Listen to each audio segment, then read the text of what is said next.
Գյուրջան Կասկադ 60 ամիս փուլային վճարում բազմաթիվ առավելություններ։ Իրենք հռչակել են մի փուչիկ, որը կոչվում է խաղաղություն, եւ այդ խաղաղության փուչիկի շրջանակներում պետք է ինչ-որ հաջողված դրվագներ ցույց տալ։ Նիկոլ Փաշինյանին բերել է իշխանության, որպեսզի Նիկոլ Փաշինյանը հանձնի Արցախը, հազարամյա վանքերը, եկեղեցիները, սերունդների հազարամյա արած դրածը, 5000 տղաների տանի գետնի տակ մտցնի, այնուհետև Ադրբեջանի տարածքով անասնակեր ներկրի եւ ասի դե ուրախացեք։ Այդ երևույթը, որ փորձ կատարվեց ներկայացնել որպես աննախադեպ մի երևույթ, այդպես էլ չաշխատեց։ Սա գործող իշխանության հերթական ֆեյլն է։ Պարտություն բերողները իրենք ժողովրդին հրամշնում, ասում են դուք պարտվել եք, եւ եթե չանեք այն ինչ որ մեր թշնամիները ուզում են, ելի են պարտվելու։ Իսկ մեր թշնամիները հիմա ուզում են, որ դուք առաջնահերթ հրաժարվեք ձեր արժանապատվությունից եւ առաջնահերթ ուրանակ ձեր պատմությունը եւ ուրանակ այն տղաների արյունը, ովքեր այս երկրի պետության համար տվել են ամենաթանկ բանը իրենց կյանքը։ Նախկին 3 նախագահներից հիմա ակնկալել, որ հենց իրենք պետք է գործողություններ անեն, մեր սերունդը արդեն մի փոքր այդտեղ արդար չի, որովհետեւ ժամանակն է, որպեսզի այդ քայլերը մենք անենք։ Բարի երեկո, Մեդիահաբի եթերում Մեդիա Արենան է, ես Արտուր Հայրապետյան, այսօր զրուցելու եմ պատմաբան Միհրան Հակոբյանի հետ, բարի երեկո։ Բարի երեկո։ Շնորհակալ եմ հրավեր ընդունելու համար։ Ես եմ շնորհակալ։ Պարոն Հակոբյան, մենք հիմա ինչքան էլ որ փորձենք երևույթները դնել իրար կողք կողքի եւ ասել, որ ամեն ինչ շատ հրաշալի է, ինչքան էլ որ իրական Հայաստանում Նիկոլ Փաշինյանը հայտարարում է, որ անվտանգ ենք ապրում, խաղաղ ենք այլևս ապրում, ցորենն էլ Ադրբեջանից գալիս է եւ բանից պարզվում է, որ ոչ թե ուտելու ցորեն է, այլ անասնակեր է, բայց չգիտես ինչու այս վերջին օրերին հատկապես քննարկվում է ինչու ցորենը որակյալ չէր։ Բայց այստեղ կա կոնկրետ քաղաքականություն, ես կուզենայի հենց կոնկրետ այդ քաղաքականությունից խոսել։ Ոնց ստացվեց, որ ցորեն Ադրբեջանից ներմուծվեց Հայաստան եւ դա եղավ աննախադեպ իրադարձություն Հայաստանում։ Ես առաջարկում եմ ջուր չլցնենք գործող իշխանության ջրաղացին, որովհետև այդ երևույթը, որ փորձ կատարվեց ներկայացնել որպես աննախադեպ մի երևույթ, այդպես էլ չաշխատեց։ Սա գործող իշխանության հերթական ֆեյլն է, այսպես ասենք, հերթական տապալումն է։ Դա երևի թե կաշխատեր մի պարզ դեպքում, եթե մարդիկ 1 տարի լինեին բլոկադայի մեջ եւ սոված լինեին եւ հանկարծ երկրում հայտնվեր ցորեն, անկախ նրանից թե ինչ սորտի ցորեն է, առաջի, երկրորդ, երրորդ, չորրորդ թե 5-րդ եւ մարդը ասեր, «Վայ, ինչ լավ եղավ, երեխեն այսօր ուտելու բան ունի»։ Բայց քանի որ երկրում նման խնդիր գոյություն չունի, ապա նաև մեր երկրի բնակիչների, քաղաքացիների, հայ ժողովրդի ընդհանրապես հետաքրքիր չէր սա։ Ինչքան էլ փորձեցին դա ներկայացնել որպես այսպես դարակազմիկ մի իրադարձություն։ Հակառակ կողմից ես կառաջարկեի խնդրին մոտենալ, մեր ժողովուրդը պետք է արձանագրի, որ փաստացի 2018 թվականին հեղափոխություն է արել եւ Նիկոլ Փաշինյանին բերել է իշխանության, որպեսզի Նիկոլ Փաշինյանը հանձնի Արցախը, հազարամյա վանքերը, եկեղեցիները, սերունդների հազարամյա արած դրածը, 5000 տղաների տանի գետնի տակ մտցնի, այնուհետև Ադրբեջանի տարածքով անասնակեր ներկրի եւ ասի դե ուրախացեք։ Սա ամբողջ այս շղթան է, որ խնդրին պետք է սրա տեսանկյունից նայել, հենց այս տեսանկյունից նայել, այսինքն ինչ է ստացվում, այսինքն ինչն է աննախադեպ եւ ինչն է լավ։ Այսինքն պատերազմում պարտվել, հայրենիքը հանձնել, այդքան տղաներին հողին հանձնել, դրանից հետո կապիտուլացվել եւ ասել դե ծափ տվեք, ուրախացեք, որովհետեւ Ադրբեջանի տարածքով անասնակեր է գալիս Հայաստան։ Կարծես թե Հայաստանում ցորեն չկար, ոչ մի տեղից չէր գալիս, մարդիկ սոված էին։ Դե Արցախից չի գալիս։ Ուղղակի բառի ամենաբուն իմաստով աբսուրդ է, որը պետք է նշենք, որ ի պատիվ մեր ժողովրդի ոչ մեկ այդ խայծը չի ուտում, դրանից չեն ուրախանում, դա անգամ չի էլ քննարկվում։ Եթե դուրս գաք փողոց մարդկանց հետ շփվեք, դա չի էլ նկատվում այդ երևույթները, որովհետև դա շատ արեստացին եւ անբարոյական երևույթ է։ Պարոն Հակոբյան, ինչ որ ծրագիր, որը իրականում տեղի ունեցավ Արցախի հետ, հա, մենք տեսանք 9 ամիս շրջափակման մեջ սովից կոտորվող մի ժողովուրդ, որը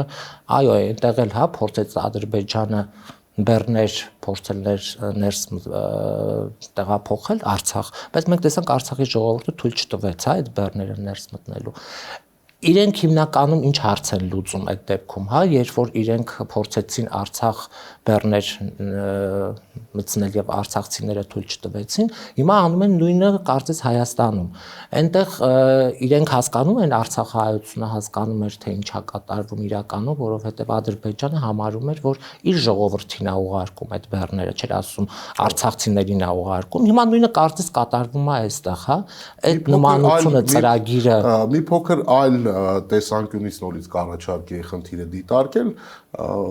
մենք գործ ունենք մի իրավիճակի հետ, երբ Հայաստանի գործող իշխանությանը անընդհատ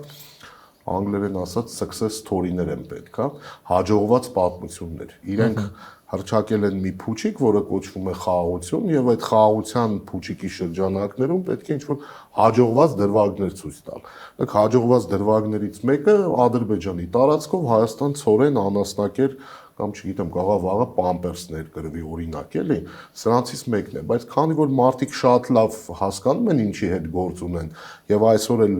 հրապարակված սոցհարցումները հենց դրա մասին են խոսում, որ մեր երկրի բնակչության ճնշող մեծամասնությունը որևիցե կերպ համաձայն չէ եւ չունի այն ընկալումը, որ Ադրբեջանի հետ մենք խաղաղության մեջ ենք գտնվում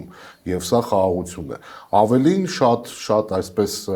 հուսադրող էր, որ հատկապես 18-30 տարեկան այդ տարիքային խումբը ջախջախիչ մեծամասնությունը նրանց կարծում է, որ Ադրբեջանի հետ ոչ մի խաղաղություն էլ հնարավոր չէ։ Իհարկե հնարավոր չէ, դա հասկանում են բոլորը, բայց քանի որ մենք գործ ունենք նման որակի իշխանության հետ, որը ամեն գնով ցանկանում է այդ խաղաղության օրակարգը ծախել հայ ժողովրդի վրա, ապա նման փոքրիկ ինչ-որ հաջողության պատմություններով փորձում են ցույց տալ, որ իրենք հաջողում են, որ խաղաղության օրակարգը աշխատում է։ Եվ դա ասում են բառը ամենաբուն իմաստով, կաշվից դուրս գալով, եղած չեղածը հնարավոր բոլոր միջոցներով քարոզելով եւ այլն, բայց դա որևիցե մեկին մեր երկրում հետաքրքիր չէ, նորից եմ կրկնում, դա այդ հաջողված պատմությունը կարար աշխատեր, եթե օրինակ լիներ մի իրավիճակ, երբ Հայաստանը գտնվում է տոտալ բլոկադայի պայմաններում, այնպես ինչպես Արցախն էր գտնվում եւ չգիտեմ, մի դույլ ցորեն չկա եւ երկիր ցորեն է մտել եւ մարդը, որի երեխան սոված է, ինքը կարող էր մտածել, որ դե հիմա ինչ կապ ունի, որտեղով եկավ, ոնց եկավ, կարևորը եկավ, երեխան սոված չի մնա։ Բայց քանի որ երկրում չկա նման իրավիճակ, այս հաջողության ճակերտների մեջ ասած, հաջողության պատմությունը ասվածնել հնարավոր չէ, ծախել մեր ժողովրդի վրա, որտեղ ոչ մեկին դա հետաքրքիր չէ։ Մարդիկ մեր մեջ ասած, այսպես ասած, մեր մեջ ասած բոլորը ամեն ինչ հասկանում են, բոլորը ամեն ինչ գիտեն, մի մասը գիտակցորեն, մի մասը ենթագիտակցորեն, շատ լավ հասկանում եմ, որ այս քաղաքականությունը ոչ մի լավ տեղ չի տանում։ Լավ, պարոն Հակոբյան, եւ այս ամենը շատ ժամանակավոր է։ Ահա, ասում եք լավ հասկանում են, գիտակցում են ինչա կատարվում։ Եթե լավ գիտակցում են, լավ հասկանում են ինչա կատարվում, մենք ինչ ենք այսօրի։ Ինչա մինչև հիմա Հայաստանի Հանրապետությունը գերության մեջ։ Հայաստանի Հանրապետությունը գերության մեջ է կամ օկուպացված է, կարելի ասել, մի երկու շատ պարզ պատճառով։ Մեկը աշխարհաքաղաքական իրավիճակով եւ իրադրությամբ, որը նույնպես ժամանակավոր երևույթ է, որովհետեւ միշտ չէ, որ աշխարհը եղել է այսպիսին եւ միշտ չէ, որ աշխարհը լինելու է այսպիսին։ Այսինքն մի օր էս ամեն ինչը փոխվելու է եւ աշխարհաքաղաքական իրադրությունն էլ է փոխվելու։ Մյուսը, որ Հայաստանի ներքին ներքաղաքական այսպես ասենք, հա, խաղացողները առանձնապես բացի մի քանիսից առանձնապես շահագրգռված չեն խնդիրը լուծել այն ճանապարհով, որը որ պետք է լուծվի։ Խնդիրը լուծել հեղափոխության ճանապարհով, որի մարտահրավերը իդեպ այս գործող իշխանության պարագլուխը նետում է, հա, օրինակ ինչ է ասում, Ղարաբաղի շարժում եք ուզում, հեղափոխություն արեք։ այստեղ ցինիզմի մեծ դրսևորում կա, որովհետև ինքը շատ լավ հասկանում է, որ այս պահին աշխարհաքաղաքական իրադրությունը Ղարաբաղյան նոր շարժում վերսկսելու համար չէ, դրա մասին չէ, հարմար չէ, բայց ժամանակը կգա դա կփոխվի իհարկե, եւ սարերի հետևում չէ այդ իրադրության փոփոխությունը, այնուամենայնիվ փորձում է ցինիկաբար դրանից օգտվել, հա, հերթական անգամ հայ մարդկանց վիրավորել, հերթական անգամ հայ մարդկանց ցավացնել։ Մյուս կողմից ներսում էլ շատերը հասկանում են ներքաղաքական իրավիճակից ելնելով, որ կամ իրենք չեն կարող, պատրաստ չեն, որովհետև հասկանում եք, փողոցային հեղափոխականին հաղթելու համար պետք է փողոցային հեղափոխականի, պրոֆեսիոնալ հեղափոխականի, այսպես ասած, որակներ ունենալ։ Մեր անդիմության կամ իշխանության հավակնորդների մի զգալի հատվածը բարի ամենաբուն իմաստով այդ որակները չունի։ Ռուսերեն ասած պրոֆնիգոդնի է։ Հասկանում եք, որովհետև նորից եմ կրկնում, հեղափոխականին հաղթում է ավելի լավ հեղափոխականը։ Իրենք չեն ցանկանում այդ ճանապարհով գնալ, մի անգամ գնացել են 2021 թվականին արդյունքը տեսել ենք, երկրորդ փորձ ուզում են անել նույն 2026 թվականին։ Դե չգիտեմ։ Այո, չեն գնացել, որովհետև ժողովրդից կտրված են։ Ինչի դա կհանգեցնի, բայց այնուամենայնիվ այդպես են մտածում։ Դե առանձնապես այդ խաղացողների անունը տալու կարիք էլ չկա, որովհետև բոլորը տեսնում են, բոլորը գիտեն, բոլորը հասկանում են։ Մի մասը ունի շատ պետականամետ մտածելակերպ, մի մասը ունի շատ տարբեր հաշվարկներ, մի մասը արտասահմանյան աշխարհաքաղաքական կենտրոններից հրահանգներ է սպասում, եւ այս ամեն ինչը, երբ որ մենք գումարում ենք իրար, այսինքն Հայաստանի ներքաղաքական իրողությունները եւ իշխանության հավակնորդների կամ Նիկոլ Փաշինյանին իշխանությունից գահանկեց անելու հավակնորդների այսպես մոտեցումները եւ նաեւ դրան գումարում ենք աշխարհաքաղաքական իրադրությունը, ստանում ենք այն վիճակը, որը դուք շատ դիպուկ նկարագրեցինք։ Եթե ամեն ինչ այսքան լավ է, չէ, ամեն ինչ այսքան վատ։ Եվ օգտվում է Նիկոլը բնականաբար այս ամեն ինչից։ Ստացվում է այնպես, որ օգտվում է, լինենք անկեղծ, ինքը իրեն բավականին, այսպես ասենք, հա, վստահ է զգում, որովհետև գիտի, որ այն շրջանակները աշխարհաքաղաքական, որ իրեն ատամներով պահում են իր իշխանությունը, դեռևս աշխարհը դրա օգտին է։ Ինքը հասկանում է, որ իրադրությունը մի օր փոխվելու է, գիտելիք ու խելք չունի, թե ինքը այդ ժամանակ ինչ է անելու, բայց ամենայն դեպս մտածում է, որ դե կփոխվի, կտեսնենք, ինչ որ մի բան կմտածենք։ Սովորաբար նման իշխանությունները աշխարհում լավ չեն վերջացնում, որովհետև ամենայն դեպս մի մասը մտավոր լուրջ խնդիրներ ունի եւ բարոյականությունը դեռ չքննարկենք, հա,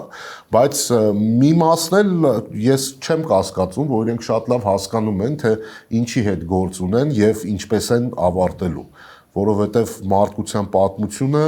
մի քիչ այլ բանի մասին է եւ նման պատմությունները, նման իրավիճակները վերջում բավականին հետաքրքիր եւ ոչ իրենց օգտին այսպես ասենք, հա, հանգուցալուծում են ստանում։ Բայց մենք այդ ամեն ինչը սպասում ենք գոնե 2021 թվականին, որ պետքա լիներ ու չեղավ, հա։ Փոխարենը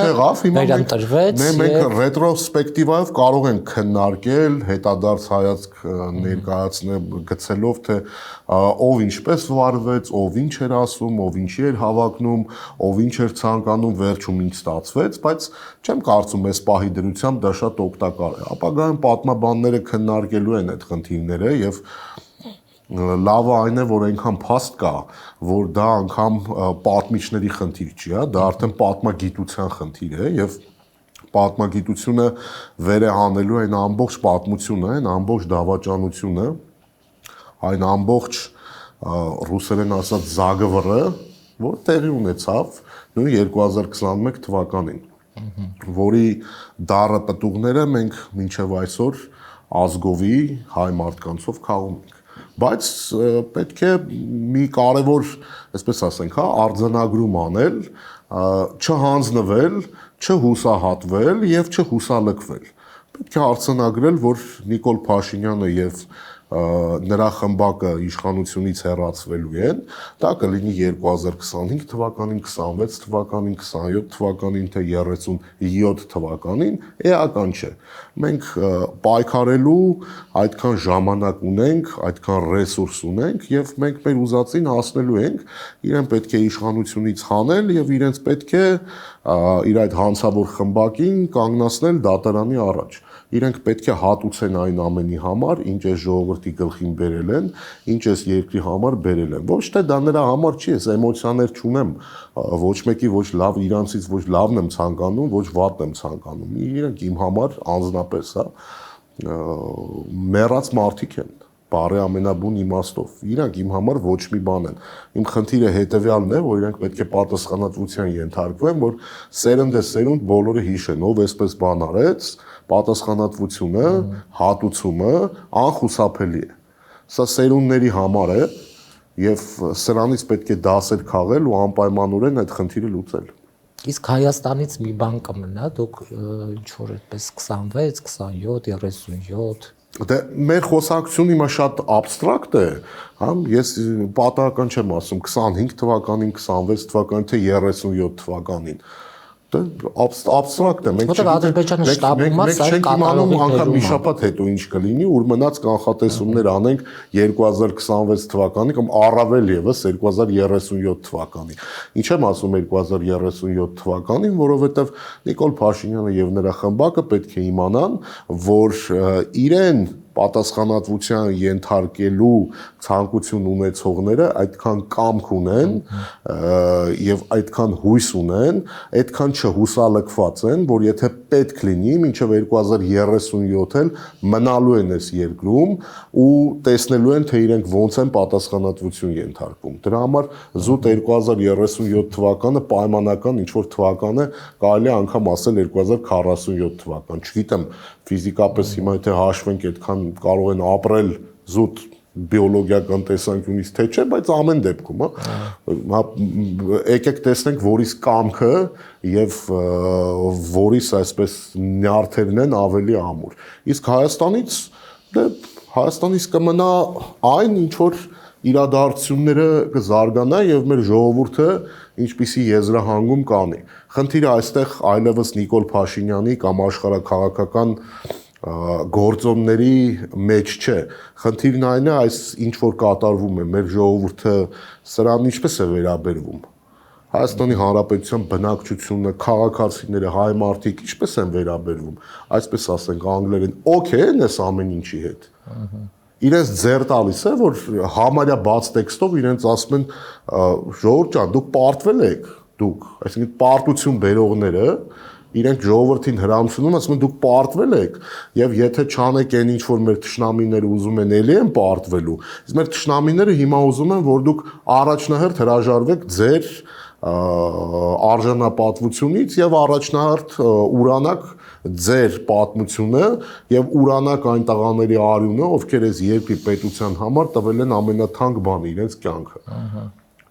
Սա ասվում է բաց տեքստով մեր ժողովուրդը սրա հետ օքեյ է թե օքեյ չի որտեղ այստեղ լիքը բան է փոխվում եթե սրա հետ օքեյ է դա արդեն ուրիշ պատմություն է եթե օքեյ չէ դա լրիվ ուրիշ պատմություն է դա տարբեր ուղղություններ են Կարծում եմ մենք սրա ականատեսը առաջիկա ամիսներին կամ գուցեև տարիներին, գուցեև շաբաթներին մենք անպայման տեսնելու ենք։ Ալիևը բաց տեքստով ասում է, որ ես այլևս տանկերով չեմ գալու եմ հանգիստ մեքենայով մտնելու եմ Երևան, Երևանը դե չի ասում Երևան, Արևմտյան Ադրբեջանն էլ Հայաստանն է։ Այդ ժողովուրդը լսում է, չէ՞։ Պարոն Հակոբյան։ Իհարկե ժողովուրդը լսում է։ Ժողովուրդը լսում է, եկեք մենք ժողովրդին այսպես ասենք, հա, չմեղադրենք, ով պետք է։ Ես չեմ մեղադրում, որ ժողովուրդը ինչքան տրամադրությունները ժողովրդի պետք է կանալիզացնի քաղաքական խողովակներով։ Հիմա քաղաքական խողովակները մեր երկրում որ գոյություն ունեն, անդիմադիր մեր երկրում կուսակցությունները, շարժումները, մյուսները, ինչ են առաջարկում մեր ժողովրդին։ Ոչ է բան։ Լավ։ Առաջարկում են գնալ 26 թվականի։ Այն ինչ որ Նիկոլ Փաշինյանը առաջարկում է, հայ ժողովրդին։ Ակնհայտ է, անկախ նրանից ինձ, ձեզ, մյուսին դուր գալիս է, թե դուր չի գալիս, բայց դա ինչ-որ առաջարկ է։ Չենք քննարկում դրա բարոյական կողմը, դրա ճիշտ, սխալ, մյուս, դա չենք քննարկում։ Հիմա պետք է ընդդիմությունը առաջարկի մեր ժողովրդին այլընտրանքային տարբերակ։ Լավ, ինքը առաջարկում է սա, որն է այլընտրանքը։ Կարծես թե լուրջ այլընտրանք չկա, միակ այլընտրանքը այս պահին խոսվող դա ընտրություններն էր։ Կա մեկ այլ այլընտրանք, մի քիչ բարդ ճանապարհն է, դա պայքարի միջոցով իմպիչմենտի հասնելն է, բայց այստեղ տեսնում ենք, որ բոլորը չեն, որ շահագրգռված են։ Ամենայն դեպս process-ը ձգտելու եւ ընտրության գնալու, ընդդիմության մի մասի մոտ այսպիսի մղում կա եւ այսպիսի ցանկություն կա։ Դա երկու ճակատի են բաժանում։ Դժվար է հիմա ասել, թե այդ մարդիկ ինչ հաշվարկ ունեն։ Եթե իրենց լսես, իրենք ասում են, որ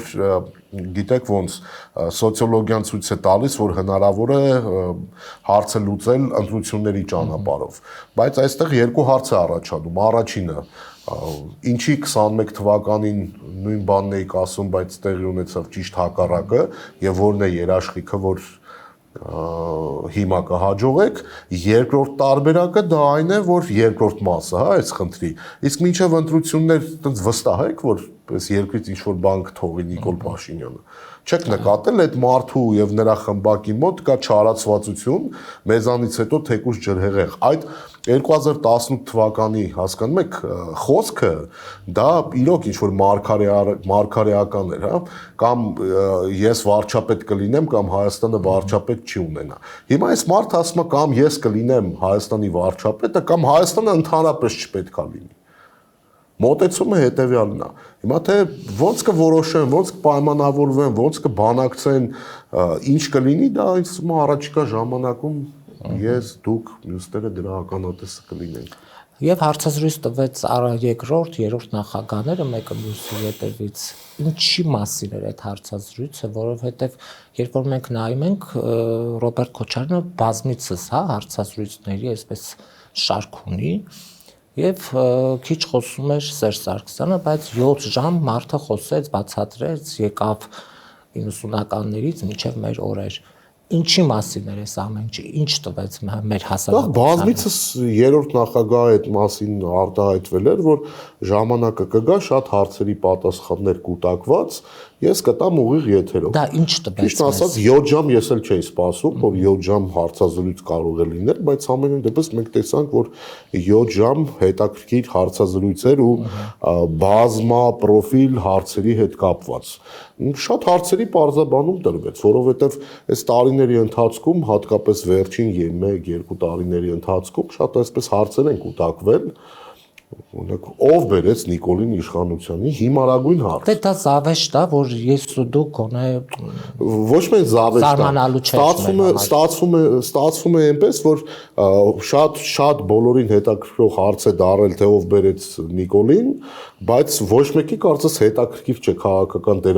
դերակատարներից, թե ով պետք է տանի Նիկոլին։ Հասկանում եք, այսինքն մենք ինչի շուրջ ենք հիմա, ասենք ով լավ Պողոսը բերեց կամ Պետրոսը բերեց, դրանց ինչ որ բան փոխվում է, չի փոխվում։ Ասենք օրինակ այդ հարցերի բարձաբանման հետ կապված խոսքի կարիքը կար, դրան գումարած ամեն դեպքում նոյեմբերի 9-ի նախօրեին, իսկ նոյեմբերի 9-ը մեր ժողովրդի պատմության ամենասև էջերից մեկն է, իսկ երրորդ նախագահան Արցախյան շարժման առաջնորդներից մեկն է, ինչպես նաև երկրորդ նախագահան, առաջին նախագահան եւ պետք է ինչ-որ ձև արձագանքեն, ինչ-որ ձև խոսեն։ Եվ ամեն դեպքում, այդ հարցազրույցի մեծ մասը, եթե նայել եք քրոնոմետրաժ եթե անեք, նվիրված է Արցախին։ Այսինքն այս մարդը ասում է, որ Արցախի հարցը փակ չի։ Եվ նման խոսքի կարիք կա, իհարկե երրորդ նախագահից է, երկրորդ նախագահից է, առաջին նախագահից է, ու ինչքան շատ, այնքան լավ հիմա։ Բայց մենք հիմա գործողություններ ենք ուզում, պարոն Հակոբյան։ Միանշանակ գործողություններ։ Լսեցինք, հասկացանք, հասկացողը հասկացավ, չհասկացողը մեկ այլ չի հասկանալու։ Նիկոլի ընտրազանգվածը ինչքան էլ լսի Սերժ Սարգսյանի մեկ ասելու է, Սերժը բերեց Նիկոլին, հասկանում եք, իրաց մոտ բան չի փոխվում։ Ես ձեր հետ համաձայն եմ, փոխվելը փոխվում է։ Մեր ժողովուրդը 2018 թվականին այլ ձև էր մտածում, 2010-ին ինձ սկսեց արդեն նկատել մոտավորապես 2020 թվականին համոզվեց խնդիրն ինչու՞մ է,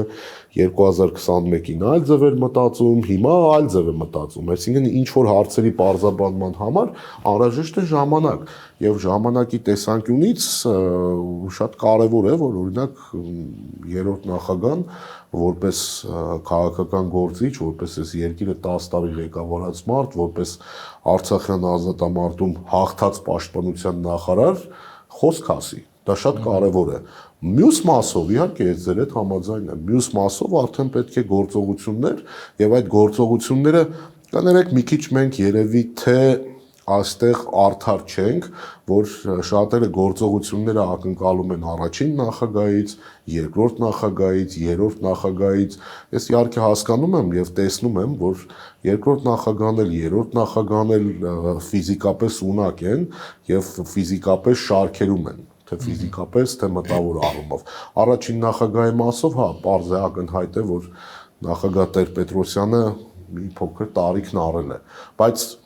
նախկին 3 նախագահներից հիմա ակնկալել, որ հենց իրենք պետք է գործողություններ անեն, մեր սերունդը արդեն մի փոքր այդտեղ արդար չի, որովհետև ժամանակն է, որպեսզի այդ քայլերը մենք անենք, իսկ Ղարաբաղյան շարժման նախկին առաջնորդները, որ արդեն մեկը 80 տարեկան է, մյուսները 70-ի մոտ են, այս մարդիկ մեզ իրենց փորձով, խորհրդատվությամբ խորհուրդներ տան, բայց մեր սերունդը արդեն պետք է անի։ Մենք շատ բան ակնկալում ենք այս մարդկանցից առանց հասկանալու, որ մենք այն տարիքում ենք, որ հիմա մեր հերթն է եւ այդ առաքելությունը պետք է մեր սերունդը հենց վերցնի իր վրա, որը կարծում եմ, որ բնական գործընթացով մենք դրան էլ հանգելու ենք։ Հիմա պատմություն կեղծողը, պատերազմ կեղծողը մենք ասում ենք, չէ, որ դավաճան է, տիեզերական մասշտաբի հանցագործ է։ Բոլոր հնարավոր այդ բացական բառամթերքը օգտագործում ենք Նիկոլի հասցեին։ Այդ մարդու հետ կուսակցական հիմա տեսեք օրեկան ինչ որ կուսակցություններ են ծլում եւ այդ մարդիկ որոշում են ոչ թե գնան Նիկոլին հաղթեն, այլ մտածում են Նիկոլից հետո որ շարքում լինեն։ Այդ մարդու հետ ոնց կարելի է գնալ ընտրությունների, եթե ասում են պատերազմ կեղծող մարդ է այդ ես մի փոքր չեմ պատկերացնում, այն դեպքում, երբ որ այդ մարդը իրեն թույլ է տալիս ամեն ինչ։ 21-ին էլ գնացին եւ բոլոր կարմիր գծերը անցել է, օրինակ, ինչ է արել Միքայել Աջապահյանը, որ բանտում է։ Ինչ է արել Բագրատ Սրբազանը, որ բանտում է։ Եվ այդպես շարունակ։ Ինչ է արել Միքայել Աջապահյանը, որ 2 տարով դատապարտել է։ Ինչ է արել Դավիթ Համբարձումյանը։ Մարդասպան է, խոշոր մասշտաբի գողություն, ինչ է արել Դավիթ Համբարձումյանը, որ հիմա ինքը բանտում է ու չի արել մի հայտնի, այսպես ասենք, օլիգարխ, որին տեսել ենք ոնց էր քացով օրինակ հա միտինգավորի խփում, բայց ինքը ոչ մի բան, իրեն մասին ոչ մի խոսակցություն չկա, ոչ մի բան չկա, ինքը տենց մի օր էլ բանտում չի անցկացրել ու չի էլ անցկացնելու։ Դիտի դա չի։ Այսինքն այս ամբողջ այս քաղ բանտարկյալների արկայությունը թույլ չի տալիս եզրահանգելու, որ բոլորին բանտարկելու է, որպեսզի գնա այդ ընտրություններին, այն դեպքում, երբ որ համաշխարհային աշխարհակաղակական շատ կենտրոններ իրենց շահերից ելնելով եվրոպական, հա, միությունը, Ամերիկայի Միացյալ Նահանգները դա անթակույց, իսկ Ռուսաստանից էլ գլուխ չես հանում։ Ռուսաստանից էլ անհասկանալի է։ Մի մասը թակուն, մի մասը ինչ որ անհասկանալի մոտեցումներով, ամեն դեպքում միջազգային կոնյունկտուրան նրա մասին է, որ սա տենց Հայաստանի վարչապետ մնա։ Այսինքն ինքը այստեղ ունի լավ հնարավորություններ։ Հիմա դուք ո՞նց եք ուզում այս մարդու հետ մրցակցեք։ Խնդիրը մենք ունենք ազնվության խնդիր, ով պատրաստվում է գնա ընտրությունների, պետք է պարզ ասի ինչի համար է գնում ընտրությունների։ Գոնե ժողովուրդը հասկանա ինչի համար։ Օրինակ ինչ որ մեկը կարող է ասել, ես գնում եմ ընտրությունների, որովհետև Ես հասկանում եմ, որ սրանից բան չի փոխվելու, բայց ուզում եմ իմ մտքերը հանրայնացնեմ։ Ես սրա համար եմ ժողովուրդ։ Ես եկել եմ ստեղ, քանի որ այս քեֆի սեղանին եմ հայտնվել, որպեսզի հիմա մտքերս հայտնեմ։ Քանի իրար գլուխ հավաքվել եք, եկել եմ մտքերս հայտնեմ։ Օրինակ, սա մեկ։ Մյուս տարբերակը, մյուս ինչ որ տարբերակը, թող պարզ ասեն, օրինակ, մենք չենք ուզում Նիկոլ Փաշինյանը վարչապետ չլինի, կամ մենք համարում ենք, որ չենք կարող իրան հաղթել, մենք ուզում ենք ազգային ժողովի падգամավոր լինել։ Բայց ազնիվ ասեք։ Մի մասը շատ հնարավոր է, որ ցանկանում է լինի ազգային ժողովում ֆրակցիա ունենա, որ երբ որ աշխարհակահաղական իրադրությունը փոխվի եւ Նիկոլ Փաշինյանին իրենց անունով դիմենք, անվանենք, հա, ասենք ֆուկ անելու ժամանակը գա, ինքը տենց առաջի շարքում կանգնած լինի։ Սրա մասին պետք է պարզ ասեն։ Իմ խնդիրը որպես Հայաստանի Հանրապետության քաղաքացի ազնվության եւ շիտակության ակնկալումն է ընդդիմությունից։ Ում է անունը մի դրեք, դե գիտեք քաղաքական գործիչները, քաղաքական կուսակցությունները կարծես թե տենց քաղաքականությամբ չենք զբաղվել, քաղաքականության պատմությունը չենք իմանում, կամ քաղաքականության մեջ չենք եղել, չգիտենք ինչ է։ Եթե մենք գործ ունենք պրոֆեսիոնալ սուտասան անբարոյականի հետ, որից դժգոհում ենք, շատ բնականon, հա, կերպով, որպես դաստիարակված բարեպաշտ հայ մարդիկ, ապա պետք է մեր ընդդիմությունից ակնկալիքը լինի ազնվությունը, ասեք, որիդ մոտիվացիան ինչ է։ Որովհետև շատ անարդար է, որ ամեն մեկ ինչ որ մոտիվացիայով գնում է ինչ որ ընտրության, ինչ որ բան գրանցում է, հետո ասում են դե ժողովուրդը չարեց, մեզ չընտրեց,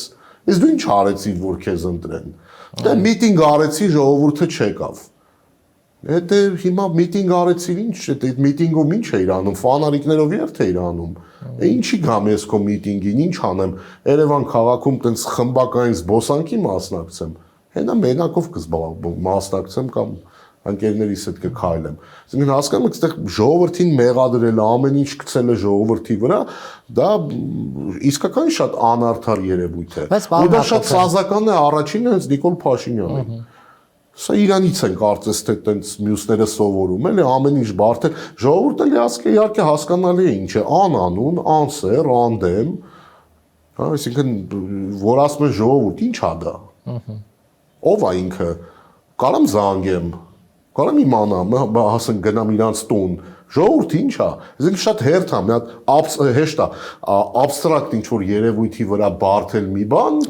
հա, ու անցնել առաջ։ Ինչը որ անում Նիկոլ, ասում է ժողովուրդը ինձ ընտրել է, կապ չունի որ տոկոս։ Հա, ժողովուրդը ինձ ընտրել, որին իդեպ մեր ժողովրդի անգամ 2018 թվականի աշնան ընտրություններին մեր ժողովուրդը իրան չի ընտրել։ Ինքը ընտրական համակարգից օգտվելով ընտրություններին մասնակցողների ձայներով ինքը դարձել է վարչապետ եւ դառնում է, հետո էլ է տենց դարձել վարչապետ, բայց դրեք ձայները նայեք, իսկ ընտրությանը չմասնակցելը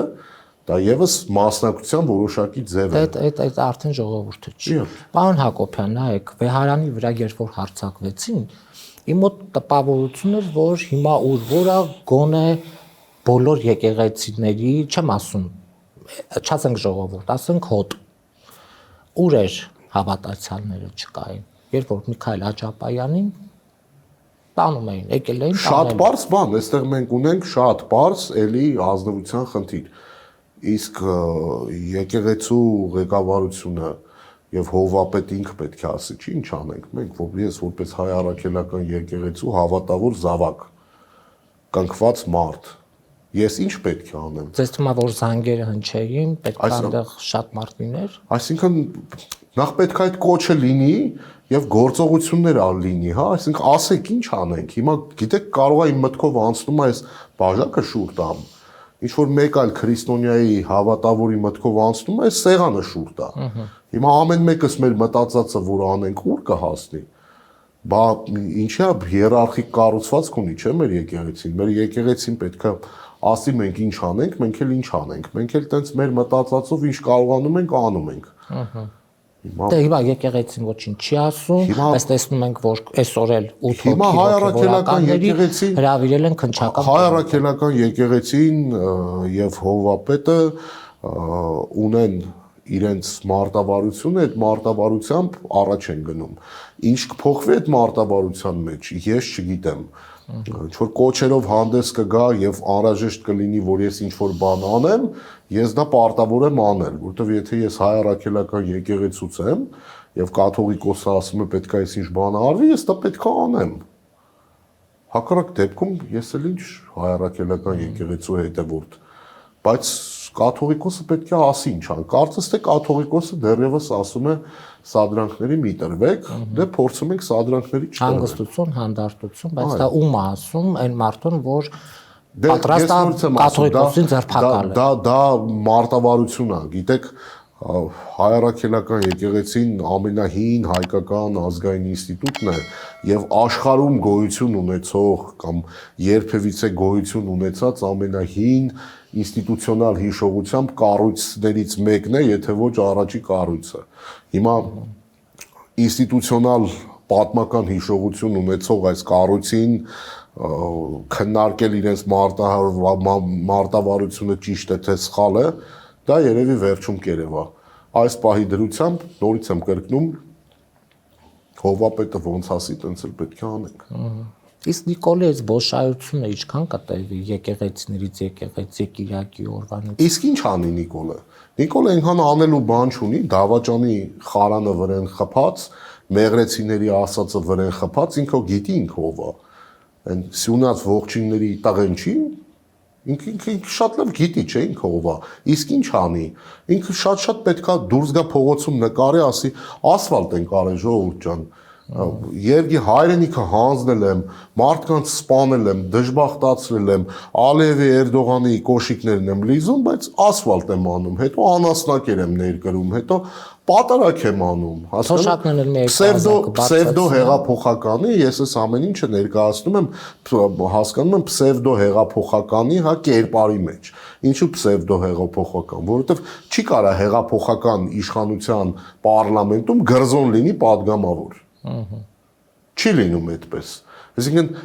ինքը ոնց է դարը իշխանություն, հա, աղքատները ատել են հարուստներին, այդպես եկել դարձել է իշխանություն, նստել է բանում, պարլամենտում բերել լցրել է, ինչքան էս երկրում բոշա կոռուպցիոներ, թալանչի խուժան կար, բերե այդտեղ սկսած գրզոյից վերջացած բանը, այդ թիկունքի գագոն։ Հասկանում եք, այդ իսկ մարդիկ դա շատ լավ հասկանում են։ Իսկ երբ որ դու ունես այդպիսի իրավիճակ, ինչ պետք է անես։ Պերմանենտ հեղափոխության ինչ-որ էֆեկտ պետք է ստանաս, դե հիմա էլ եկեղեցին ենք հեղափոխում, եկեղեցին կստացվի հեղափոխել, եկեղեցին էլ կործանել, կանցնեն ուրիշ բան, ինչ կա կործանելու։ Ոնց է դատական երբ վարչապետը գնացել էր, դատարան էր շրջափակում։ Նույն ձև ինքը անում է բանում, հա, եկեղեցում, ուրիշ ինչ կա, դա կոչվում պերմանենտ հեղափոխությունների տեսություն, անընդհատ ինչ-որ պետք է պայքարի իմիտացիա ստեղծի, որ ինքը ինչ-որ բանի դեմ պայքարում է։ Շնորհակալ եմ զրույցին։ Ես եմ շնորհակալ։ Կհանդիպենք։